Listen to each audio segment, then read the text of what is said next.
Do they all? GoPro start recording. Okay. Isn't that funny? It's voice activated. So I got a video for you to watch to start off. Okay. And you may recognize the guy. For answers to those very same questions. All I can say is the people of Iowa have spoken, and I accept their judgment. But I'm not going to tell you how I voted. I haven't even asked my wife yet how she voted. Guy look familiar? Oh, it keeps going. It's got video of you all from the 80s. You could scrub through it and everything. Conservative fiscal policy, so that there's less So what's that got to do need for with the government to 2022? Well, it's about 40 years ago. in competition You're now with 89. small business and farmers. What's changed since What's then? that got to do with anything? I got less hair. Well, there's I 60% got of more hair than you do. Yeah, no doubt about it, Senator. But the Iowa poll says 60% of voters think your age is a concern. So what would you say to them? Well, I'll wait until you start asking the questions. What would you say to voters? Are you recording now? Yeah, it's all. Oh, yeah. Yeah, okay. Yeah. Well, first of all, I thank you for asking that question. It's a very important question. I guess the best way to answer it is, it's kind of like, can you do the job? And the answer is yes, I can do the job. I've been doing the job. In fact, the question you raised about my age was raised 6 years ago, 82. People thought, boy, and here, I'm still alive. So anyway, let's go back to how I operate this way. So let's say I got one schedule for Washington, one schedule for Iowa, so I'll go through both of them. I go to bed at 9, get up at 4, go 2 miles, shower, get to the office at 6. Okay, I'm on Capitol Hill till mostly 6:30, quarter to 7. Senate quits, or the last vote, get out of there. Do the same thing the next day. Well, when I'm on Capitol Hill for those 12 hours, I have committee meetings, I do 5 interviews with people like you every week on a regular basis, every week, 52 weeks out of the year. I go to caucuses, committee meetings, give speeches, introduce bills, got 52 bills passed this year that I either sponsored or co-sponsored. And then the next day do the same thing. So then when I'm in Iowa, you've heard about the full Grassley. So just think, 42 years in a row, including this year, including next year, and the next year if I'm reelected. I will be going to each one of the 99 counties every year to keep in touch with my constituents, because the essence of representative government is communication between those of us that are elected and the people we serve. Now I represent 3 2/10 million Iowans. I probably only see a few thousand every year, but I tell every group I do, it doesn't do me much good to be there talking to you if you don't keep up the communication when you can't see me face to face, and that applies to the other 3 2/10 million people. So I do everything I can to keep in touch with people. Now, you tell me how many senators do that, and particularly senators that are a lot younger than me. So I work hard because the people pay me to work hard. And one of the things I have a record on is the fact that I've gone 27 years without missing a vote until November 2020, when I had to quit for COVID. I missed 10 votes. I haven't missed a vote since then. I cast 8,927 votes without missing a vote. So you've had 2,000 senators since 1789. I got the best record of any of them, and I beat Bill Proxmire's record of 1988 when he didn't miss a vote for 22 years. So you plan on serving all 6 years? Yes. Could you think of anything that would stop you? No. Nothing. What? There are some people that I was asked the same question 6 years ago. There are some people that would say that you're running right now, and then your grandson possibly could take your place if you retire. Would you like to see him take your place if you did retire? My grandson, and I have never talked about that. He's a very good House Speaker, leader of the House of Representatives in Des Moines, and we don't talk about those things. And one thing that would be very wrong for me to do, if I wanted to do it, would be to think you could pick your successor. There's going to be when I retire, there's going to be a big competition. I know that. Would you like to see your grandson in that competition? No. Inflation, I want to move over to.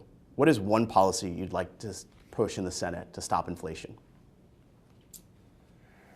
Well, first of all, the background of why we have inflation. Remember when Biden took over, 1 4/10% inflation. 9.1, now down to 8.2. It's not transitory, as he said, it's very persistent. And I think that when you're in a hole, you quit digging. So I want to go back to what Summers said, January. Larry Summers, January of 2021. He said, the economy's revived. Don't spend any more money. They immediately spent $2 trillion feeding the fires inflation, contrary to what Summers advised, Furman advised. Then they put in another $714 billion, and then they put in another $567 billion in August when they forgave debt. So just think of this. Biden is responsible for this because he didn't follow Summers' advice. And if my opponent is elected, he's going to be a rubber stamp for all these policies. so I know you blame Biden for inflation, but what is something that you can do as a senator to stop inflation? You're running an ad attacking your opponent for saying that he can't do anything as a senator to stop inflation. Well, of course. Well, first of all, if you're in a hole, quit digging. That's number one. And I would come from that and by that you mean stop government spending. Not stop government spending, stop the feeding the fires of inflation. Secondly, I have two very important bills in that serve two purposes. One of them would be to stop demand because it encourages savings. The other one, the unfairness of 8 2/10% inflation for the middle class and the lower class when they have when they're encouraged to save under laws we have now. Those laws have never been indexed, and I index those laws so they can keep up with inflation, and the incentives for middle class and lower class to save can be done. I was reading your two bills on how to stop inflation. Yeah.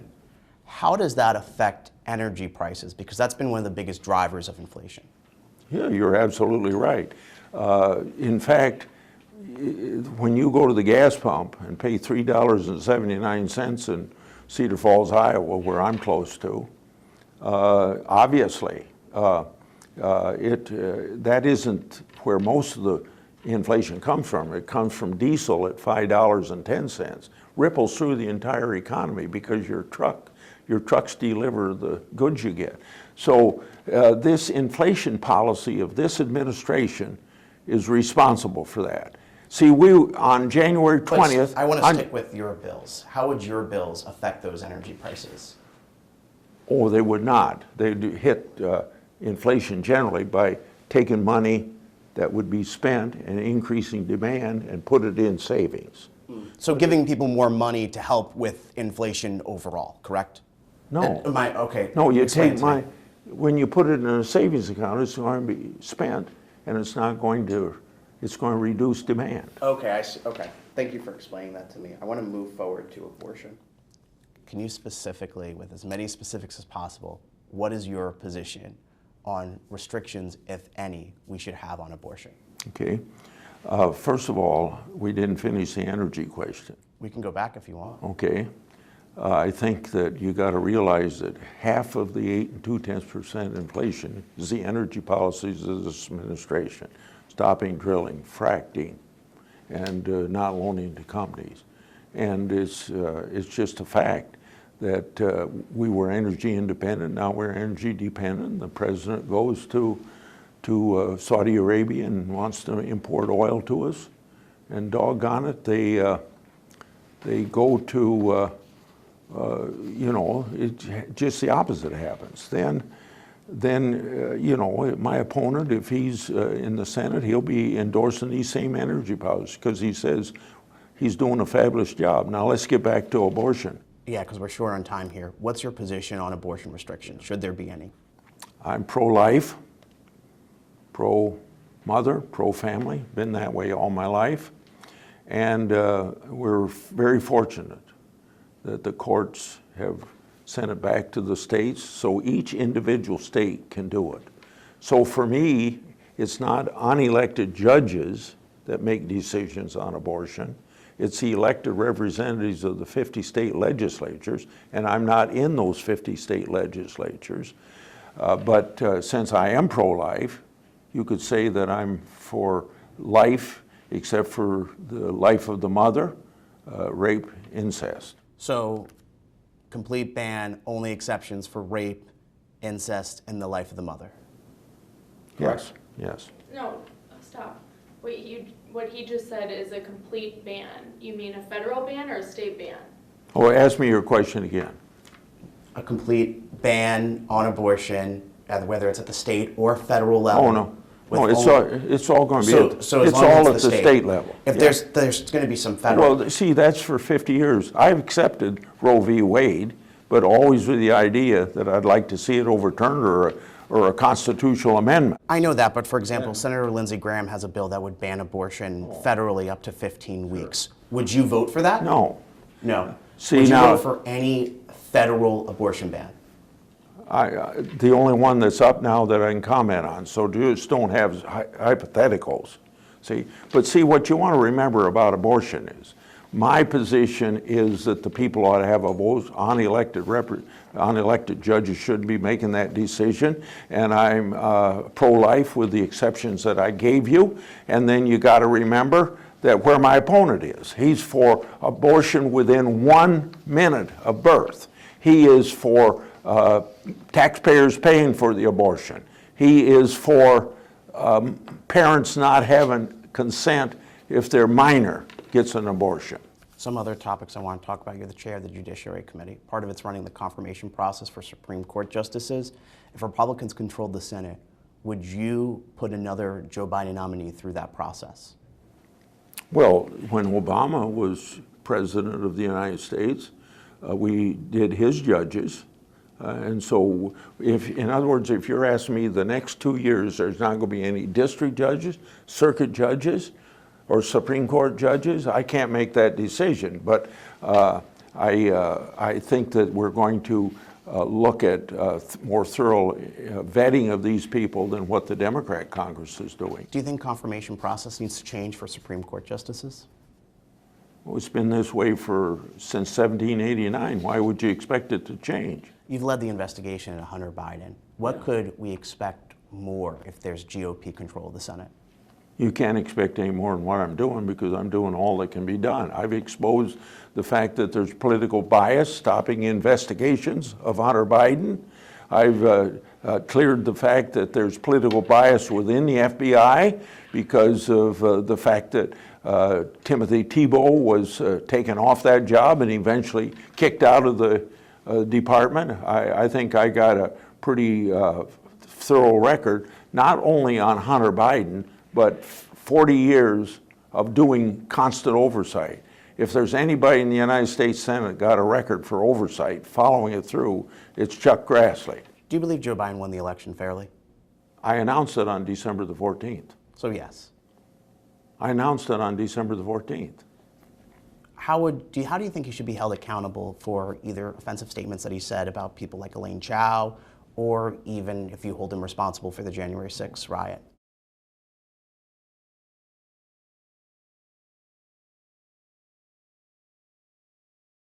Yeah. How do you have so much to say about Hunter Biden, but when it comes to the former Republican president, you're less likely to condemn or say negative things about him? Well, I've said a lot of negative things, but they're based on policy, not on person. So because policy, that makes a difference on how strong you are at rebuking either statements they've made or holding them accountable? Well, first of all, Yeah. a lot of people make statements. You can't keep up with all the statements that people make. So I don't know what of the hundreds of statements or thousands of statements he made, I wouldn't know which ones you want me to comment on. So what about the and one probably I don't know anything about him anyway. What about the one when he called Elaine Chao a China-loving Coco Chow? he recently attacked Jews on his social media platform. Would you condemn those statements? I'm a Christian. Everybody's got value. I don't care whether they're Americans, Native Americans, national origin, or anything. Everybody's got value, and they got to be treated with respect. Moving What's your over, last question? we'll move over to immigration. Sure. What do you think should be done to solve our country's immigration problem legislatively? Well, first of all, the wall is not an idiotic thing like my opponent says it is. So let's get back to what should be done. We have laws over a long period of time that you can't enter America without our permission. We make those laws, the president enforces them. He's not enforcing them. There's an open border, even though the vice president and the secretary of Homeland Security says the border is secure. You know they're lying because you see it every night on your television. So, enforcing the law is what's necessary to do anything that you are asking me about on invasion. So if I get to be chairman of the Judiciary Committee, I'm going to make contact with, when he was in the Senate, I considered Senator Biden a friend. I wouldn't have any reason to believe he's not a friend, but I don't communicate with him only a couple times since he's been president. So I would go and say, if you can enforce the border, I think we got a chance of working on immigration, but it's a process question. But if you want to know about some things that could be done, unskilled workers, skilled workers, DACA kids, let's see, nurses and doctors and professional engineers. Those are things that you could get a lot of vote for. But the border situation has poisoned any discussion of it, and that's just too bad. And it just seems to be something that we ought to be able to do. By the way, the last immigration debate we've had in the United States Senate, well, in the last 12 years, we passed a bill 2013 that went through the Senate, lost in the House, didn't get brought up in the House. Then the last one was February of 2018. Grassley's bill out of Judiciary didn't get 60 votes, so it couldn't move. But the last debate we had on immigration was my bill. We're good? Yeah, we're good. Okay, We're over time. thank you. I know we're out of time. So.